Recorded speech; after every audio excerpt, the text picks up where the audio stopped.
tried. We have a COVID-19 update.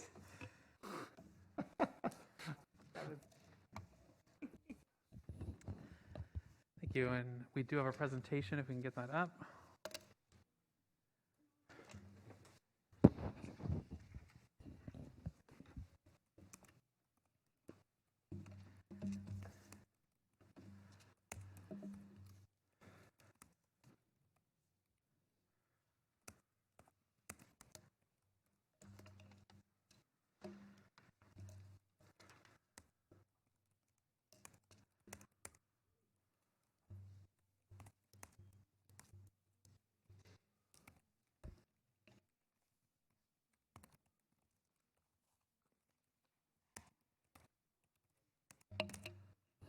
There we go. Thank you.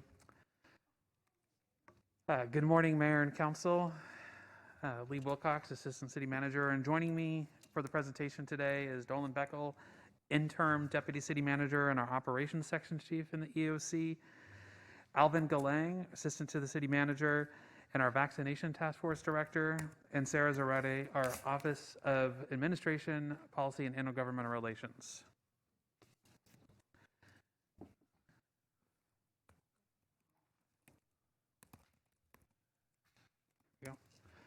So with previous reports, we're going to focus on 4 subjects today and really try and focus the conversation around what's changed, what's driving that change, and anything that's new or that we'll be working on in the months to come. We're going to start with some highlights and recent trends related to COVID-19 globally and locally, updates around the Vaccination Task Force. Sarah will update on some advocacy efforts that we're taking on now, as well as kind of integrating some of our response and recovery efforts, which we briefly touched upon last time. I did want to start, however, we had gotten away from this in previous 3.1s, but highlighting some of the good work. And while we reported out to you last time that our city was 95% vaccinated, or those 12 and over at least had 1 dose, 95%. In these reports and in our actions in the EOC, we're taking more of our time focusing on the other 5%, and rightfully so. That is our way out of the pandemic and protecting our residents. However, I do want to use this time to talk about some of the efforts around that 95% before we make the shift in this presentation to talking about a different denominator. Because now that pediatric vaccinations are happening, the county is measuring by total population. So I do want to spend a little bit of time to recognize, celebrate, and appreciate all of the hard work behind our city and our residents achieving 95% of at least 1 dose or more for 12 plus. Obviously, we haven't done this alone. We've reached this milestone with a lot of contributions, collaborations, and partnerships and communications between a variety of stakeholders and participants. Each one continues to play a very important role in the weeks and months ahead. We look forward to continuing to partner and transition out of the pandemic into recovery. Us, the county, our education partners, our faith and community nonprofit partners, private healthcare providers, and most importantly, our residents who are part of a community fabric willing to protect themselves and others from the spread of COVID-19 have helped achieve this number. It occurred to several of us last week while we were at the San Jose Fire Department Award ceremony that we had gotten away from highlighting some of the good work in the Emergency Operations Center. So today I wanted to highlight the work of the San Jose Fire Department personnel, specifically over 100 personnel in the department that have been directly involved in COVID-19. And these are pictures from the award ceremony last week where personnel were awarded for their efforts around COVID-19 and the vaccinations citywide. While the city as a whole is not directly in the business of vaccinations, our San Jose Fire Department personnel have been the city's most direct responders to this pandemic, being the only city representatives able and authorized to administer shots in arms. Our personnel staffed the Santa Clara County Fairgrounds first responder site, and that transitioned into a public site.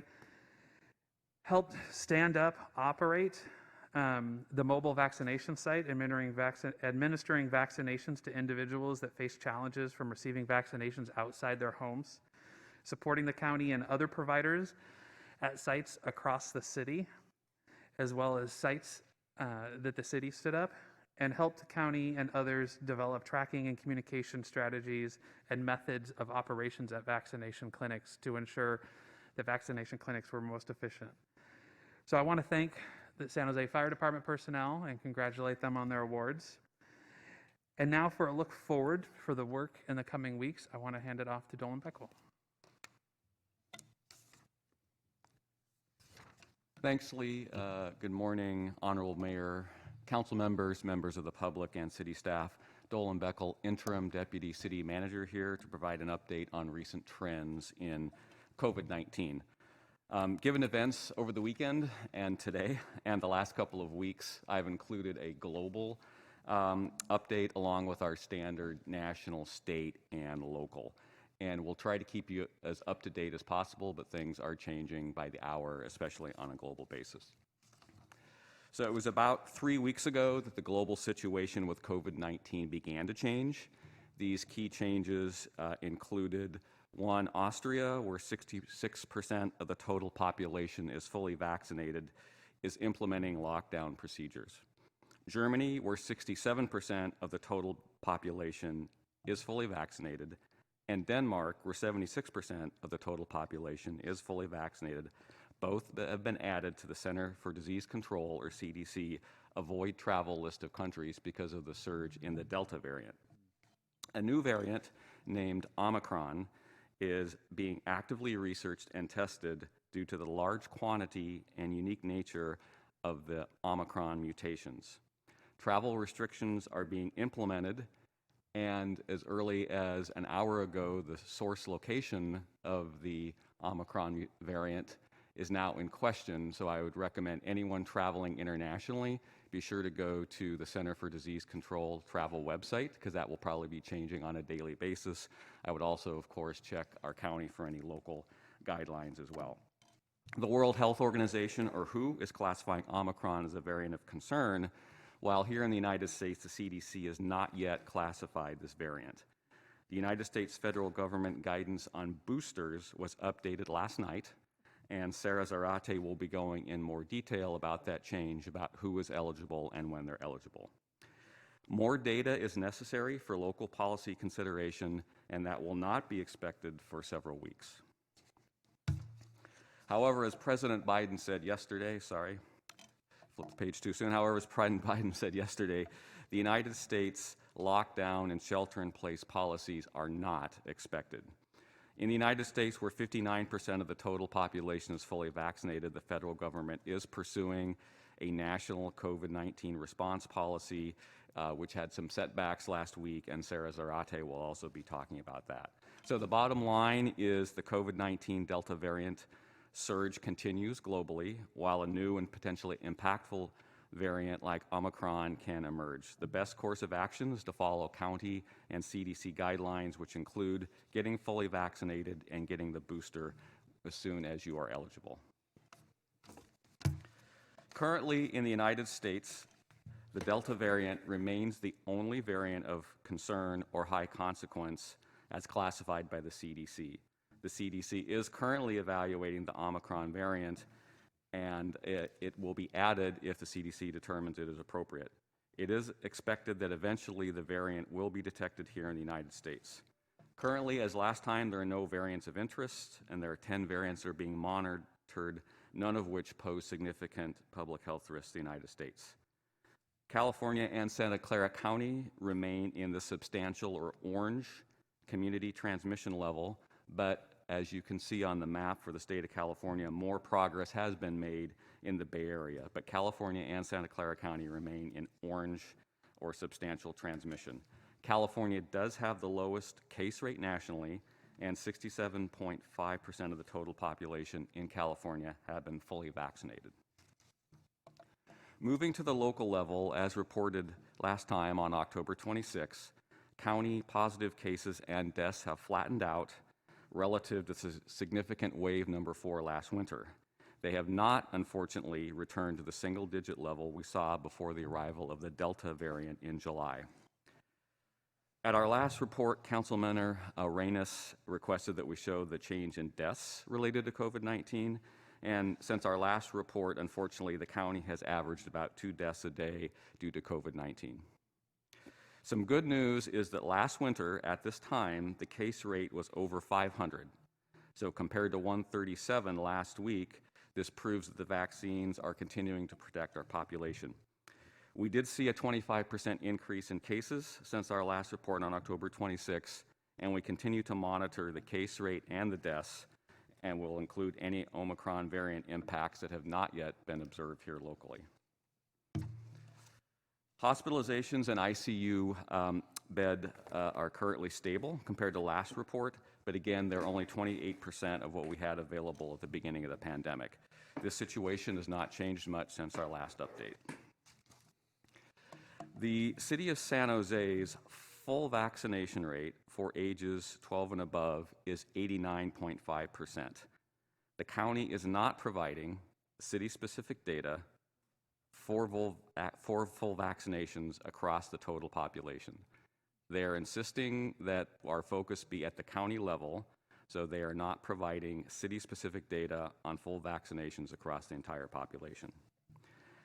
The Santa Clara County full vaccination rate for the total population is 76.9%, up 3 percentage points since our last update on October 26.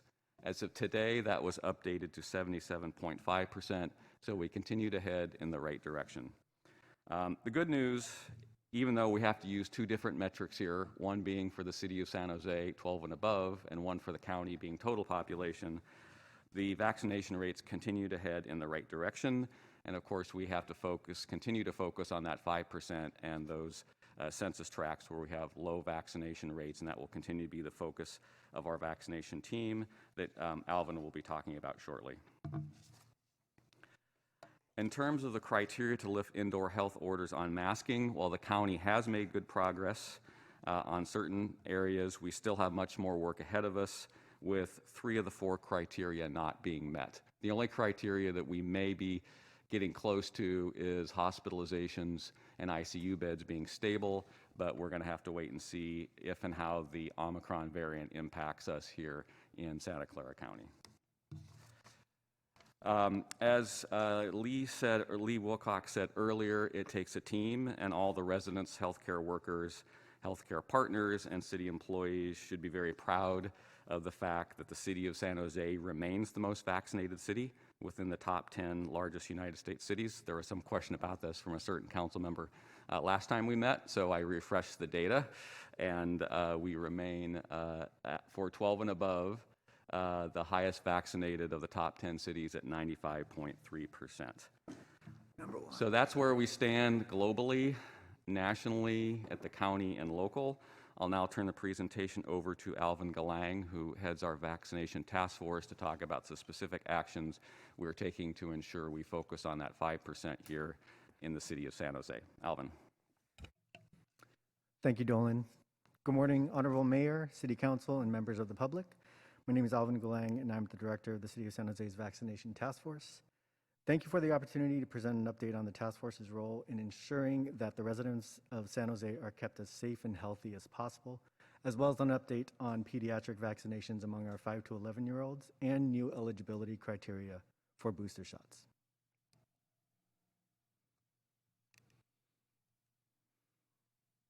As seen earlier, the City of San Jose has an 89.5% completed vaccination rate for ages 12 and above. Again, as a reminder, we will be presenting the data moving forward as available that focuses on completed vaccinations to align with the criteria to lift the indoor masking mandate. At several of the vaccination clinics that the city has coordinated directly with the county public health department, we have seen triple-digit attendance. For instance, at Emma Prush Farm and Park, they averaged around 200 vaccinations per day during the week of November 15th. And they currently operate between Tuesday, Wednesday, and Thursday. And since our last presentation, eligibility for a booster shot has been expanded. What is driving the change? Since November 3rd, more of our kiddos are now eligible to receive a vaccination. And with the holidays and change in season and seasonal temperatures, folks are going to want to gather more indoors and gather more with family and friends to feel that greater sense of normalcy. So with that, they're looking to protect themselves, their family, and their friends by getting a vaccination. What's new? County Public Health and the Office of Education has designated the city's role to focus primarily on communications and outreach to our most vulnerable populations. Particularly among the newly eligible 5 to 11-year-olds, the city will focus on connecting with and informing those that have agency over children. We are extending a pause on our wireless emergency alerts since we are currently experiencing high participation at our clinics. Also, the county has not made any direct requests for the alerts at this time. However, if or when the numbers do fall, or should the county make a request, we will reevaluate and reinstitute the wireless emergency alerts as appropriate. These are additional numbers that illustrate the vaccination rate by race and ethnicity in Santa Clara County. During our September council update, we had presented these numbers based on the data that was made available, which at the time reflected ages 12 and up with at least one dose. The numbers that you see today reflect ages 5 and up with at least one dose. And so again, aligning more with the population that is currently eligible. As mentioned before, the City of San Jose has an 89.5% vaccination rate, city residents aged 12 and up that have completed their vaccinations. And through direct partnerships with the county and our other partner providers, we have delivered nearly 30,000 vaccinations to date. And we have had 2.36 million resident impressions through our digital vaccine outreach efforts. These are the 13 current census tracts within the City of San Jose that have lower vaccination rates of less than 75%. And the task force will continue to focus outreach and communications within these tracts. And whenever possible, and as requested, assist with the coordination of mobile vaccination clinics to serve these neighborhoods.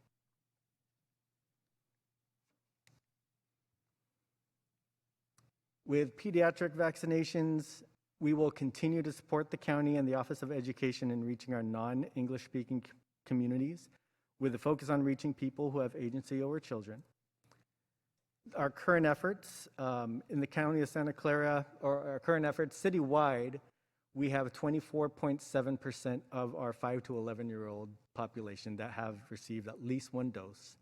And our kids have been receiving their vaccinations through the county of Santa Clara, 46.8%, which includes county health and hospital systems, our mobile vaccination clinics at the schools and our community locations, 17.5% through Kaiser Permanente, 14.4% at pharmacies, including Walgreens, Rite Aid, and CVS, 12.1% at other entities, which include Stanford, Palo Alto Medical Foundation, Sutter Health, and then outside the county healthcare systems, 9.2%.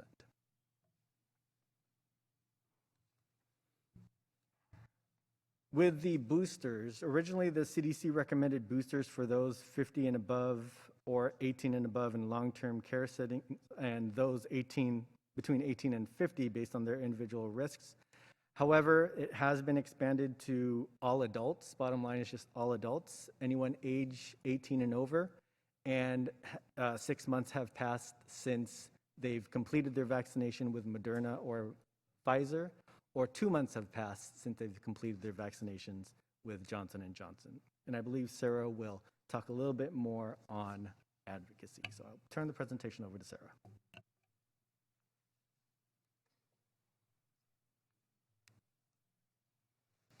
Good morning, Mayor, council members, and members of the public. My name is Sarah Sarate, Director of the Office of Administration, Policy, and Intergovernmental Relations.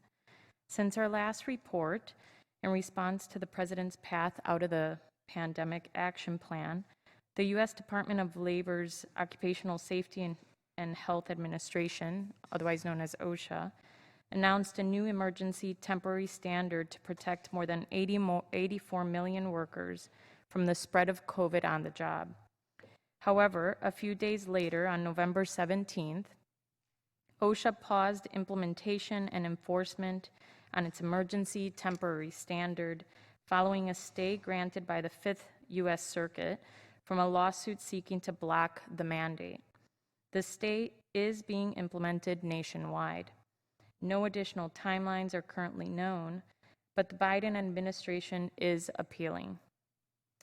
Additionally, as noted by Alvin just now, the FDA authorized and the CDC endorsed COVID vaccine boosters for all adults. Most recently, as you know, and as Dolan talked about, on Friday, the World Health Organization designated the Omicron variant as a variant of concern. In response, the president, following other nations, restricted travel from South Africa and 7 other African countries. Additionally, yesterday, the CDC, which had previously made distinctions between what adults, quote, should or, quote, may get booster shots, shifted and strengthened its language, recommending that all adults should get boosters. Lastly, here in California, the Department of Public Health said Sunday that it plans to increase tracking the variant through genetic sequencing and continuing to promote vaccines and booster shots. And with that, I'm going to pass it on to Lee. Thank you, Sarah.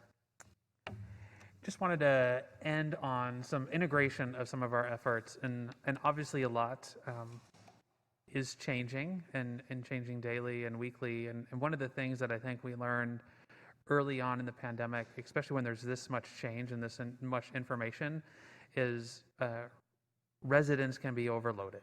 Our public can get overloaded with information. And so I know I touched upon this last month, but we're really going to work to integrate parallel communication efforts to our residents to ensure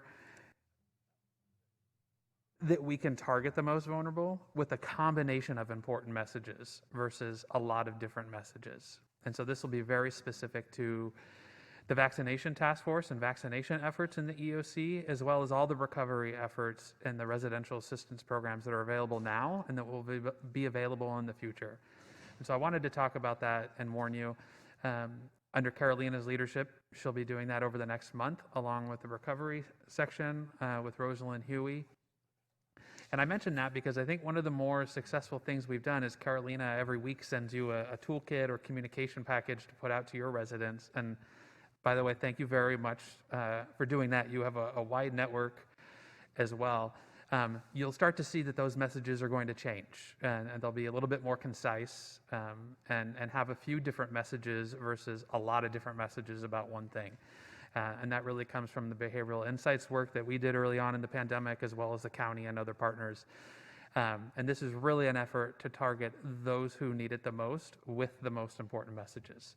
So you'll see those messages start to change over the next month, and we'll report back on that in January. And with that, that concludes the presentation, Mayor, and we're available for questions.